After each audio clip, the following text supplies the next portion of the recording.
My lips feel like they're vibrating. This is the strangest lip gloss ever. It's this Sexy Mother Pucker from Soap & Glory.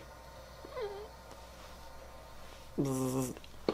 Hi everyone, so I am here today, finally, with a review and demo and swatches and all that good stuff about this new foundation. It's the NYX Can't Stop, Won't Stop Full Coverage Foundation, and it claims 24-hour wear matte finish.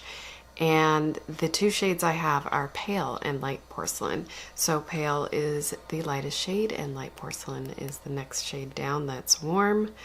I believe it's supposed to be a warm shade. It's kind of a little bit more peach. This is a lot more yellow. However, since it's so light, it is a hint of yellow and a lot of white. So this is too light for me to wear alone. I feel like it looks very white on my face. I did a get ready with me showing this. I think I probably maybe applied this straight, and I've just decided that even if it matches my neck okay, or pretty well, it's just too stark on my face. So my skin tone, I would say, is probably around NC5 in MAC terms, which, side note, MAC is extending the Studio Fix Fluid range, and they're coming out with an NC5. I'm so excited. I'm so excited because I really like NC10, but it's just a little too dark. So if I could get NC5, it may be my very fair kind of olive yellow undertone dream. We'll see. Anyway, so getting back to the NYX foundation. I bought this when it was first available to Platinum and Diamond members with Ulta, and I have been trying to make this foundation work on my face pretty much ever since. I've taken a few days off because I was getting really frustrated. And then I kind of had a bit of a like light bulb, why are you being a doofus moment, and I found a skincare combo that has made this foundation wear nicely, sit nicely, look nice for 12 hours a day. I was having so many difficulties getting this to work, and I just wanted it to work so badly because they have a huge shade range. It's relatively affordable. It's a brand that's quite accessible. All right, so before we get into the demo and skincare underneath and how I've gotten it to wear well for me, let's look at some swatches. I'm just going to go ahead and insert the swatches that I did in that Get Ready With Me video because it was a whole bunch of swatches and I don't want to have to do that again. So let's take a look at those swatches. NYX Can't Stop, Won't Stop in Light Porcelain, Maybelline Fit Me in 102 Fair Porcelain, Maybelline Superstay in 102 Fair Porcelain, NYX Total Control Drops in Pale, NYX Can't Stop, Won't Stop in Pale, NARS Sheer Glow in Siberia, Colourpop No Filter in 05 Fair, Fenty Pro Filter Soft Matte in 100, Smashbox Hydrating in 0.1 or 0.1, Cover FX Power Play in N0, CYO Lifeproof in 101.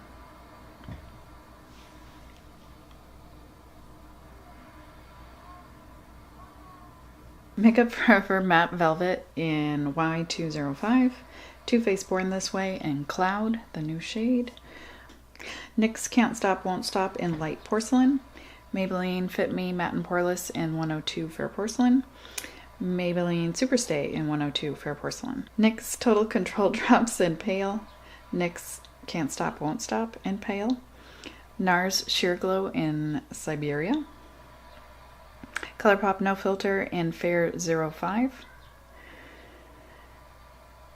Fenty Pro Filter Soft Matte in 100, Smashbox Hydrating in 0.1, Cover FX Power Play in N0, and CYO Lifeproof in 101.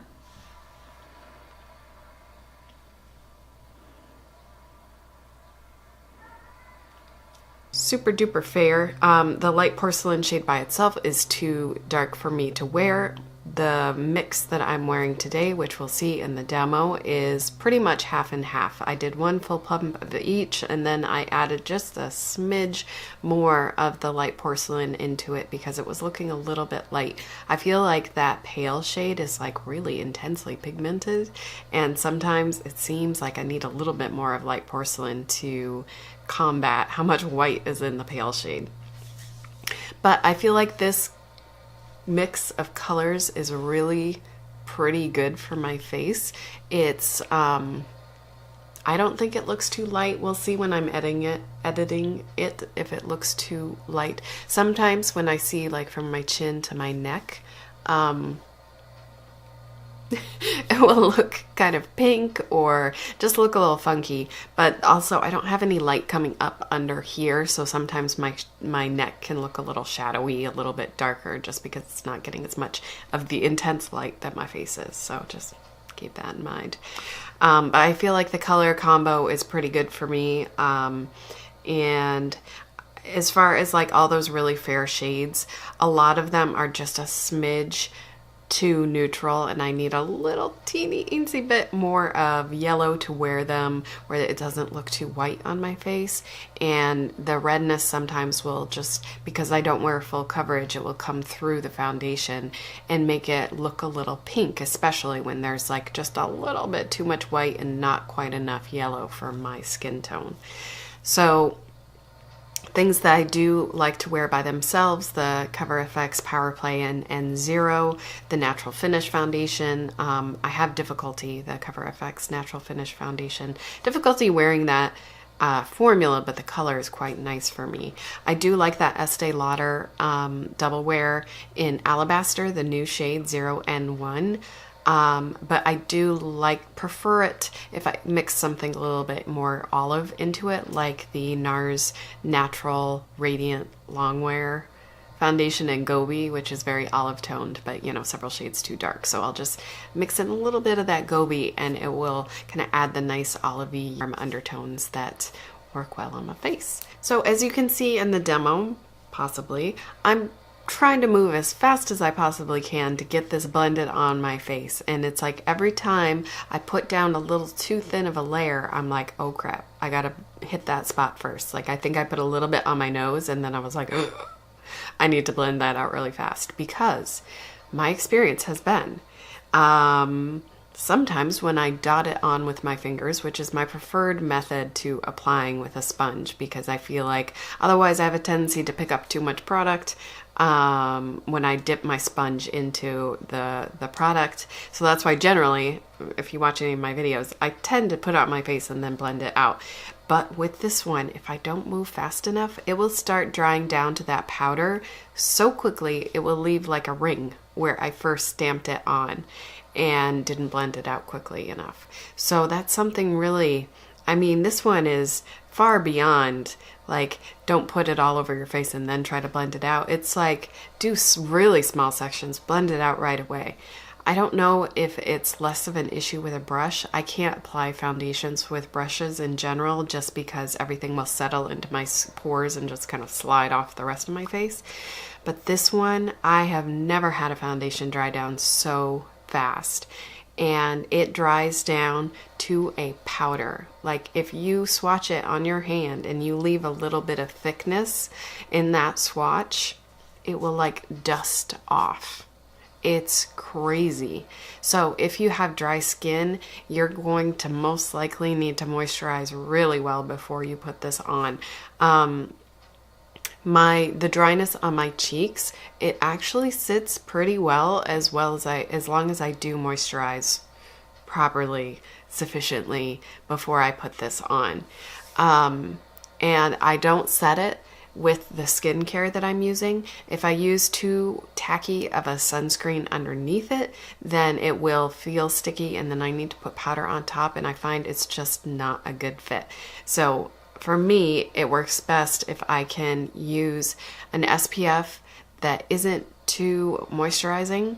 I can put some good skincare underneath that gets my skin moisturized, then put a not sticky SPF on top of that, and then I don't have to powder it, and it's got a beautiful, powder finish that I love, but doesn't look powdery. It just feels like a powder, which is my favorite because I can go scratch my face. I don't come away with foundation underneath my fingernails, which is the dream. So to get into the skincare a little bit now that hopefully I rambled on long enough that I got through the demo. Skincare. I tried a lot of different skincare options underneath this, and I felt like I was never going to get this foundation to work well on my face because everything I tried, I had problems. It would break down kind of quickly through the day. It would crease a lot. It would wear away off my chin so fast because I got a baby that I'm kissing and who's, you know, hitting me in the face with their little sticky clammy hands and clammy feet, you know, and it was just coming off my face so quickly and it was looking bad. And so I've tried at least 3 different sunscreens underneath it that really didn't work. I will also include a little bit of either footage or pictures from my Get Ready With Me where I did my check-ins to show you how it was looking throughout the day and just how it was kind of falling off my face and creasing. And dry and separated and cakey. So I tried the Cover FX Clear Cover SPF 30. Some foundations this is a really good fit for. This is not one of them. I tried a more moisturizing SPF. That might have been what I used that day at the Get Ready With Me, just because I knew it was a powder finish and I was concerned that I would need a little bit more moisture so it wouldn't dry out my face. Cerave AM Facial Moisturizing Lotion. This one is a little trickier to use than the Clear Cover because if you don't blend it out really well quickly, I find it can kind of ball up around like the edges of my face where I haven't spread it out as nicely as the rest of my face. So in general, this one's a little harder to wear under makeup, but again, some foundation sits very nicely on top of this. I've also tried this one several times, and it's the La Roche-Posay Anthelios 50 Mineral, and that is SPF 50. There's a couple that come into in this container. And this one I believe is the one that's rated really well with Paula's Choice Beautypedia, but I'm pretty sure I bought the right one.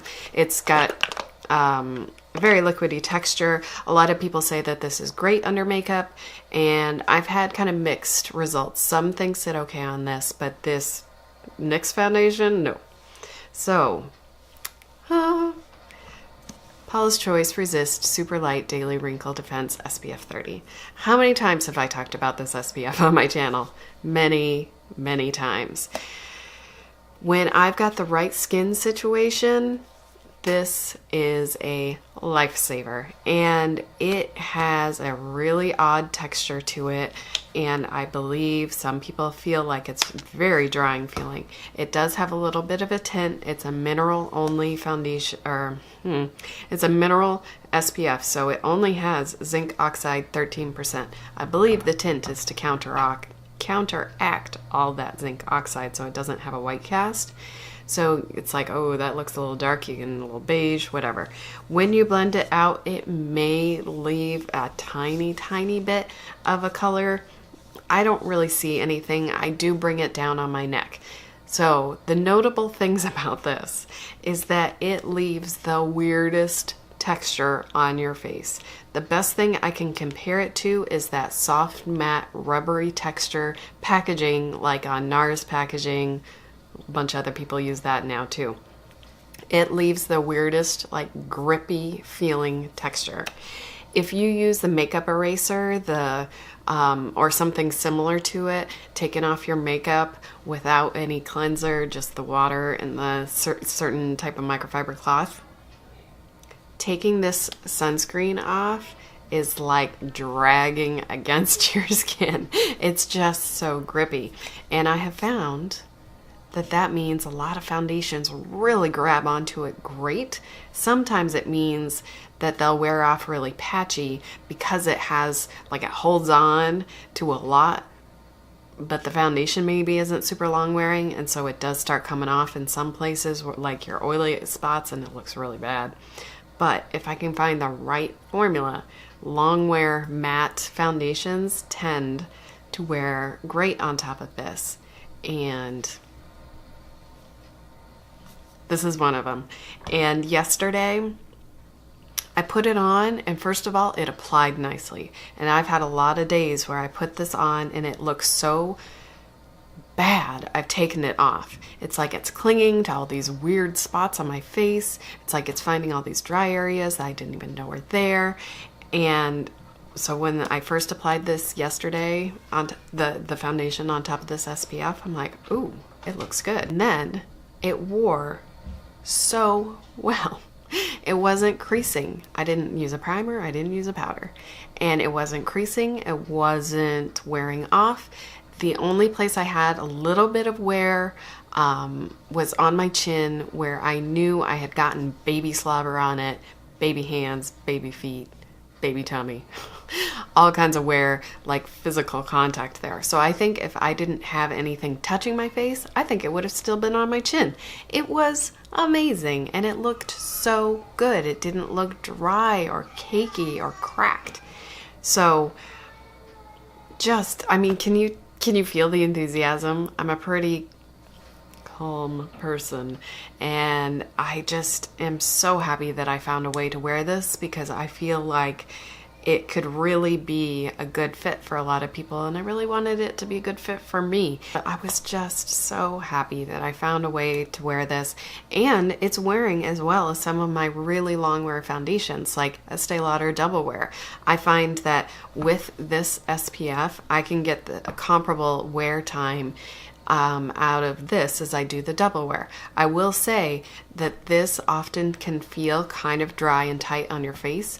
I know that it's not a problem for me, but it can feel a little uncomfortable, and I don't mind that feeling. I said in my Estee Lauder review that I kind of like that feeling, because I associate it with my foundation staying on really well and not deteriorating in a really ugly way throughout the day. So I don't mind, but it can be a tiny bit uncomfortable, and I can totally see how that would put people off. So it's like, I wish the samples with Paula's Choice were as readily available as they used to be.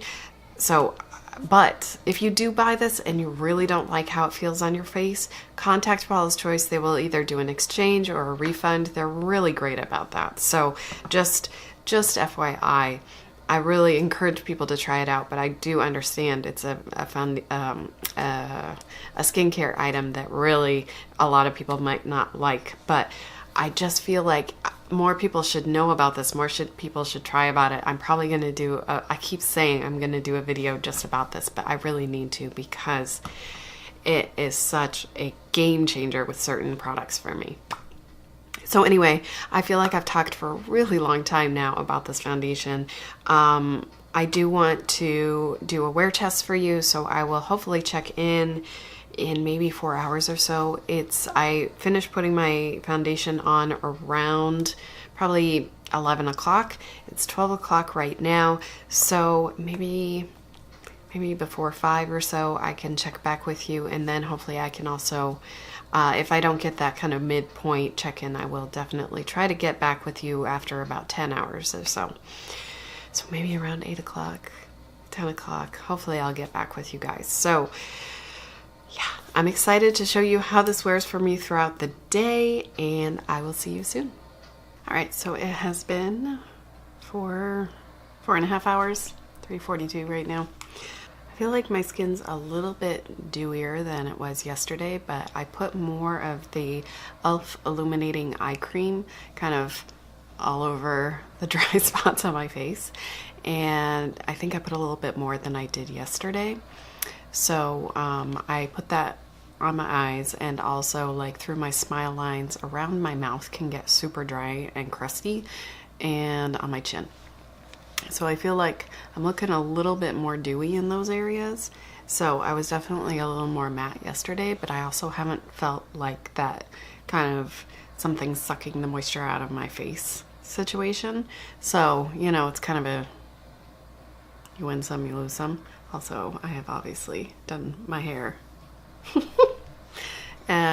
It's a little intense first, straight out of the gate. Wait, I'm gonna zoom in so you can see how my face is, how it's looking. So, might be able to see a little tiny bit of creasing here. It's almost like you can see a little sweat or oil. I'm not sure which. Little beads of sweat or oil on my nose. And my chin's looking a little bit more dewy. And it creased a tiny bit more. This line tends to crease a little bit more than the other one. I feel like you can see a little of that. But I mean, it's really quite minor. Here. And is there anything else notable? Generally, the rest of my face I don't have a ton of problems. It's not creased at all in this line, which I've only recently even noticed happens. But since it is dried down to a powder, I can just kind of like brush a little bit of the excess product away without it getting messy. I feel like it looks really good on my upper lip, which often can look pretty cakey. And for gloss right now, I have the Fenty Gloss Bomb on. I will check back in with you in a little bit, and I do think I am going to blot a little on the areas that are a little bit shiny, just because sometimes if I catch it early enough, it won't mess up the foundation, but if I don't, then it will start looking really, it will start breaking apart. But if I can catch it, yeah, I think part of this, I really think part of that is sweat. Not much oil at all, and I think that it would be less if I hadn't used the e.l.f. Illuminating Cream on my chin. It's just sometimes that can, if I have a little extra moisture on my chin, it can keep it from getting kind of patchy. So anyway, I will check back in with you in a little bit. All right, so I'm back with different eye makeup, and it is 8:54, so we are looking at least 10 hours now. I think I did put it on a little bit before 11, but we were just going with 11 o'clock to make it easier. It's still looking so good. I'm so happy. I'm glad that I was able to get the same results I got yesterday. And I think, like I said, this is the key. So there's a little bit more creasing through here. Not much. I mean, from a distance, like just talking to somebody, you can't see it. But like in my magnifying mirror, I definitely can see more creasing through here. My upper lip's starting to look a tiny bit cakey. But I mean, really, it's more of like magnifying mirror shows that. And I'm definitely looking pretty dewy. My chin looks great. It doesn't look patchy or cakey, and that is amazing. I did get a tiny bit of creasing up there, but I mean, really minuscule. And I mean, it even looks pretty good around my nose. Like, this foundation is looking amazing right now. For this to be 10 hours in, I think it's looking excellent. So I'm gonna blot just to see. So more oil now than we had at like the 4 to 5 hour mark. So that's expected, but again, not super oily and not breaking down. So as you probably can tell, I really like this. And I will also say that I was sweating a fair amount yesterday. I was in my 5-year-old's new kindergarten classroom for a meet and greet, and it was quite warm in there, and a lot of people were in there. And then we were outside at the playground for a little while, and I sweat a lot. And it wasn't running down my face exactly, but I was definitely like, my face was covered in sweat, and you really couldn't tell. It didn't move, it just really held up to it. Some formulas seem to be fine if you sweat through them. The sweat comes, it evaporates, and then you're good to go. But other products definitely don't do so well. This one seemed to really do okay with sweat once I figured out a way to get it on my face that works, period. And yeah, next thing I want to do is compare this to the Makeup Forever Matte Velvet Skin, the reformulated Matte Velvet Plus, because as I recall, when I put that on, I've only worn it once, maybe twice, and it reminded me very much of this, and I was having a lot of problems. So I'm very curious to try it out over the Paula's Choice SPF and see, because this would be a lovely low-cost alternative. This might even be better than the Makeup Forever. I'm just gonna say it. So if you have any questions about the foundation, about anything else, on my eyes, I changed it to the Stila Shimmer and Glow in Vivid Smoky Quartz because I just wasn't feeling that eye makeup with this crazy hair and this Quake 3 Arena t-shirt. It just didn't make sense to me, so I went with this and it got a little smokier and grungier than I was expecting. But anyway, let me know if you have any questions or comments. I always love hearing from you guys. If you would like to see more videos from me, please do subscribe. I make a lot of foundation related content. I will link my foundation playlist as always. And yeah, Very Fair Skin foundation. I talk about it a lot. I try out a lot of products. So yeah, thank you so much for taking the time to watch this kind of long video and leaving a like, a comment, subscribing, all those things. They help me out. I really appreciate it. And I hope you're having a wonderful day, and I'll see you soon.